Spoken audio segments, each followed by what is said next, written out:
Hi everyone, welcome back to another tutorial from Crazy Gamer. Today in this video, I'm gonna be guiding you through how to change your username on Slotomania. If you want to give your profile a fresh new identity or just spice up your in-game persona, changing your username in Slotomania is easier than you think. Launch the Slotomania app open on your device whether you are using Android or iOS. Make sure that you are logged in, and from the home page, go to the top left corner and tap on your current avatar.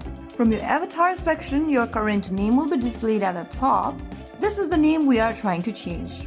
Go ahead and tap on the pencil button at the top left, and then from the edit profile section, tap on the player name and then go ahead and erase your current player name and write down a new one. Once you are done, click save and you have successfully changed your username in Slotomania. Your profile should now display your new username. Start the app if it does not update immediately.